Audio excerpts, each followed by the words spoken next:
Break के बाद एक बार फिर से आप सभी का स्वागत है। सीधे रुख करते हैं देहरादून का। पुष्कर सिंह धामी क्या कुछ कह रहे हैं, सुनिए। और युवाओं के प्रेरणा स्रोत स्वामी विवेकानंद जी की जयंती के अवसर पर आप सभी को बहुत बधाई देता हूँ, शुभकामनाएं देता हूँ और स्वामी विवेकानंद जी को अपनी भावांजलि अर्पित करता हूँ।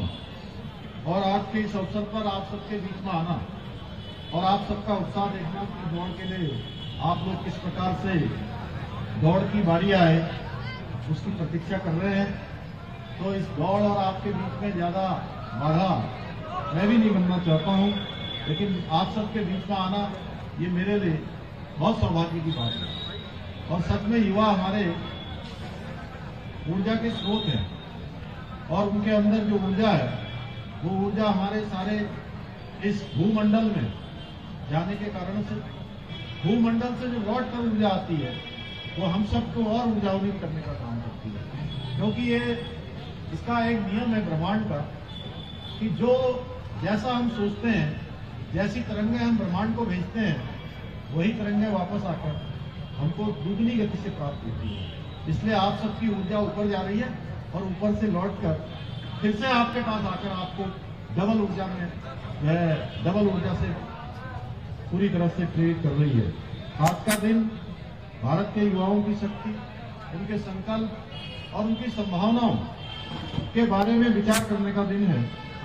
और स्वामी विवेकानंद जी ने कहा था कि उठो, जागो और लक्ष्य की प्राप्ति करो। जब तक लक्ष्य प्राप्त न हो तब तक निरंतर प्रयास करते रहो, निरंतर जुटे रहो, लगातार साधना करते रहो। उनका ये संदेश आज हम सब युवाओं के लिए एक मंत्र के समान है।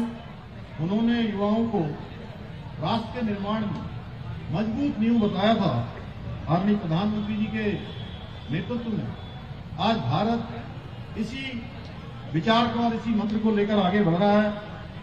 और आज मैं यह भी कहना चाहता हूं युवा साथियों, आप केवल देश का वर्तमान नहीं बल्कि देश का भविष्य भी हैं।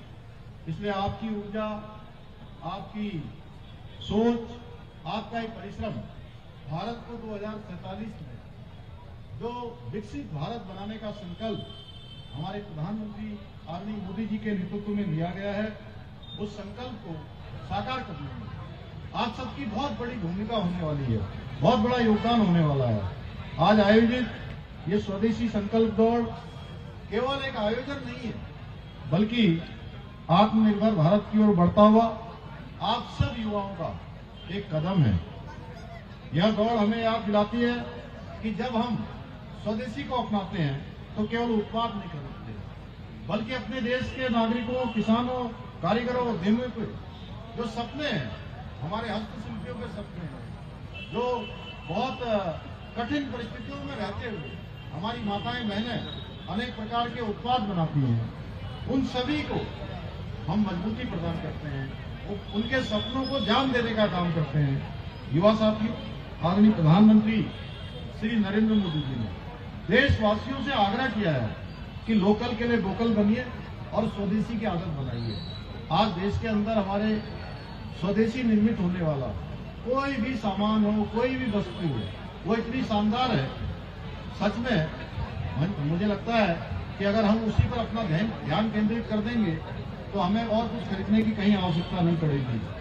और प्रधानमंत्री जी के उस संदेश को जन आंदोलन बनाने की जिम्मेदारी आप सभी युवाओं के मजबूत कंधों पर है। क्योंकि युवा जिस दिशा में चल पड़ते हैं उस दिशा में देश चल पड़ता है, उस दिशा में समाज चल पड़ता है, उस दिशा में एक आह्वान हो जाता है, उस दिशा में एक आंदोलन हो जाता है।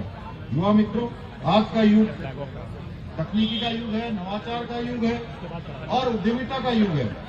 Startup India, digital India, make in India, skill India जैसे अभियान आपके सपनों को पंख देने के लिए है और सरकार हर कदम पर आपके साथ खड़ी है ताकि आपकी प्रतिभा देश की प्रगति के लिए आधार बन सके। आज के इस अवसर पर मैं आप सबसे एक आह्वान भी करना चाहता हूँ, एक विशेष मैं आग्रह करना चाहता हूँ कि नशे से हम सबको दूर रहना है और दूर रहने के साथ साथ अन्य लोगों को भी इस नशे के प्रति जागरूक करना है कि नशा कितना खतरनाक है। नशा अगर किसी के जीवन में चला जाता है तो किस प्रकार से उस व्यक्ति के साथ साथ उसके परिवार को पूरी तरह से बर्बाद कर देता है, तबाह कर देता है। और एक बार लग जाने के बाद उससे छूटना बहुत आसान नहीं होता है, बहुत कठिन हो जाता है। इसलिए अनुशासन को जीवन में जरूर अपनाएं, अनुशासन अपने जीवन का हिस्सा बनाएं, शिक्षा और कौशल को अपना सबसे बड़ा हथियार बनाएं और समाज और राष्ट्र के प्रति जो भी हमारे कर्तव्य हैं, जो भी हमारी जिम्मेदारी है, वो कर्तव्यों का हमेशा हमको स्मरण रहे। हम कभी उन कर्तव्यों को न भूलें, कभी उनसे विस्मृत न हो। आज इस स्वदेशी संकल्प दौड़ में भाग लेकर आप सब लोगों ने सिद्ध कर दिया है कि आप केवल तेज दौड़ने वाले युवा नहीं हैं, बल्कि आप दृढ़ संकल्प वाले राष्ट्र के निर्माता भी हैं और राष्ट्र को बढ़ाने में अपना योगदान देने वाले भी हैं, विकसित भारत बनाने में अपना योगदान देने वाले हैं, प्रदेश को आगे ले जाने में, जिसमें हमारे प्रधानमंत्री जी ने हमारे यही बाबा केदार के धाम से ये उद्घोष किया था कि ये दशक उत्तराखंड का होगा, उस दशक को बनाने वाले युवा भी आप सब हैं। आप सबके कंधों पर ये जिम्मेदारी भी है। आइए हम सब मिलकर ये संकल्प लें कि ईमानदारी से मेहनत करेंगे, स्वदेशी को अपनाएंगे, भारत को आत्मनिर्भर, सशक्त और विकसित राष्ट्र बनाने में अपना पूरा योगदान देंगे। इसके साथ ही उत्तराखंड को देश का श्रेष्ठ राज्य बनाने का हमारा जो विकल्प है, संकल्प है, उस संकल्प को सिद्धि तक पहुंचाने में आप सभी इसी प्रकार सहयोग करते रहेंगे। आप सभी के उत्साह और आत्मविश्वास को देखकर मैं कह सकता हूं कि इन संकल्पों को पूर्ण करने के लिए आप सभी युवा तैयार हैं। तैयार है ना? जोर से बोलिए, तैयार है? इसी के साथ आप सभी युवाओं को राष्ट्रीय युवा दिवस की शुभकामनाएं देते हुए मैं अपनी बात समाप्त करता हूं। धन्यवाद। जय हिंद, जय भारत, जय उत्तराखंड। भारत माता की, भारत माता की। तो सीएम पुष्कर सिंह धामी को सुन रहे थे आप। साफ तौर पर उन्होंने राष्ट्रीय युवा दिवस पर शुभकामनाएं दी हैं और युवाओं को आगे बढ़कर ऊर्जा से लबरेज होकर के काम करने, आगे बढ़ने की प्रेरणा भी